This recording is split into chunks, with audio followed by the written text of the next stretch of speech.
살다 보면 누구나 한 번쯤은 이런 근본적인 질문을 던지게 되죠. 우리가 어떻게 하나님을 알 수 있을까? 정말 중요한 질문이잖아요. 오늘 이 시간에는요, 이 질문에 대한 한 가지 길을 함께 따라가 보려고 합니다. 네, 바로 이 질문, 여기서부터 시작해 볼게요. 사실 이건 수세기 동안 정말 많은 사람들이 고민하고 또 고민해온 질문이거든요. 그렇다면 오늘 우리가 살펴볼 이 자료에서는 과연 어떤 길을 보여주고 있을까요?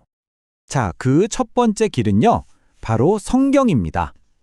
이 자료에서는요, 성경을 그냥 단순한 종교서적으로 보는 게 아니에요. 그 이상으로 우리가 하나님을 알아가는 그 여정에서 가장 중요한 뭐라고 할까요? 일종의 안내서 역할을 한다고 말합니다. 자, 그렇다면 이 안내서는 대체 우리를 어떻게 이끌어준다는 걸까요? 성경은요, 하나님께서 내가 바로 이런 존재다 하고 직접 보여주시고 알려주시는 통로, 다시 말해서 계시라고 설명하고 있습니다. 그러니까 이게 무슨 말이냐면요. 성경은 그냥 좋은 이야기들을 모아놓은 책이 아니라는 거예요. 하나님의 성품, 그분의 계획, 이런 것들이 담겨 있는 우리를 향한 굉장히 의도적인 메시지라는 거죠. 바로 이 지점, 여기서부터 이 안내서에 대한 우리의 신뢰가 시작되는 겁니다. 그렇다면 이렇게 특별한 안내서는 대체 어떻게 만들어진 걸까요? 자, 여기서 우리는 하나님의 영감이라는 아주 중요한 핵심 개념과 만나게 됩니다. 이게 바로 성경의 권위를 이해하는 열쇠라고 할 수 있죠. 신적 영감, 이게 뭐냐면요, 성령의 감동하심이라는 뜻인데요. 이 개념의 핵심은 이거예요. 성경을 쓴 사람은 분명 인간이지만 그 내용의 진짜 근원은 바로 하나님이라는 거죠. 그러니까 인간 저자들이 하나님의 영감을 받아서 그분의 메시지를 기록했다. 바로 이겁니다. 디모데후서의 이 말씀이 바로 그 근거를 아주 잘 보여주고 있어요. 하나님의 감동으로 되었다고 하잖아요. 이걸 원어의 의미를 살려서 보면 하나님의 숨결로 되었다는 뜻이거든요. 정말 강력한 표현이죠. 인간의 지혜가 아니라 살아있는 하나님의 말씀이라는 걸 강조하는 거예요. 그렇기 때문에 우리 삶에 진짜 실질적인 교훈을 줄 수 있는 거고요. 자, 좋습니다. 그럼 하나님의 영감으로 쓰였다는 이 책은 궁극적으로 무엇을 향해 있는 걸까요? 이제 이 안내서가 가리키는 최종 목적지가 어딘지 한번 같이 가보시죠. 이 질문에 대한 답이요, 성경 전체를 꿰뚫는 핵심이라고들 합니다. 한번 생각해 볼까요, 우리? 이렇게나 방대한 이야기가 딱 하나의 중심으로 모인다면 과연 그 중심은 뭘까요? 바로 이 구절이 그 답을 정말 명확하게 보여주네요. 예수님께서 직접 말씀하시는 거예요. 너희가 성경을 그렇게 열심히 보는데 그 성경이 바로 나에 대해 증언하는 거다. 와, 정말 놀라운 지점 아닌가요? 구약부터 신약까지 그 모든 이야기가 단 한 사람을 향하고 있다는 거니까요. 그래서 핵심은 바로 이겁니다. 이 자료에 따르면 성경을 안다는 건 결국 예수님을 알아가는 길이라는 뜻이에요.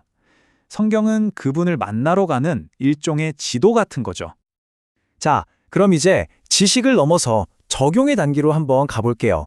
우리가 이 지도를 손에 들고 있는 건 좋은데, 그럼 실제로 그 길을 어떻게 걸어가야 할까요?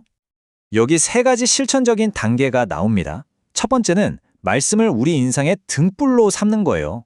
어딜 가야 할지 캄캄할 때 길을 밝혀주는 거죠. 근데 빛이 보인다고 가만히 있으면 안 되잖아요. 두 번째 단계가 바로 그 빛을 따라 순종하며 걷는 겁니다. 이때 비로소 진리가 머릿속 지식이 아니라 내 삶의 경험이 되는 거고요. 그리고 마지막으로 그 말씀을 계속해서 묵상하는 삶.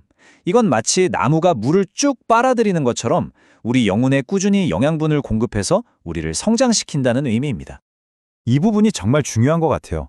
머리로만 아는 지식이랑 삶으로 직접 부딪혀서 깨닫는 진리, 그 차이를 말하고 있거든요. 순종이라는 행동을 통해서 그냥 글자였던 말씀이 내 삶에서 진짜 힘을 발휘하게 된다는 거죠. 시편 1편에 나오는 이 비유는 정말 기가 막힙니다. 생각해보세요. 시냇가에 심긴 나무는 물을 찾아다닐 필요가 없잖아요. 그냥 뿌리만 내리고 있으면 꾸준히 물이 공급되고 때가 되면 알아서 열매를 맺죠. 바로 이것처럼 말씀을 꾸준히 가까이 하는 삶이 어떻게 우리를 영적으로 풍성하게 만드는지 이 그림 하나가 정말 명확하게 다 보여주는 것 같아요. 자, 그럼 지금까지 우리가 걸어온 길을 한번 간단하게 정리해 볼까요? 하나님을 알기 위한 이 안내서, 성경이 우리에게 결국 뭘 말해주고 있었죠? 핵심은 크게 세 가지로 요약할 수 있겠습니다. 첫째, 말씀 속에서 그 중심인 예수님을 만나는 것. 둘째, 그 만남을 통해 얻은 깨달음을 삶에서 순종으로 살아내는 것.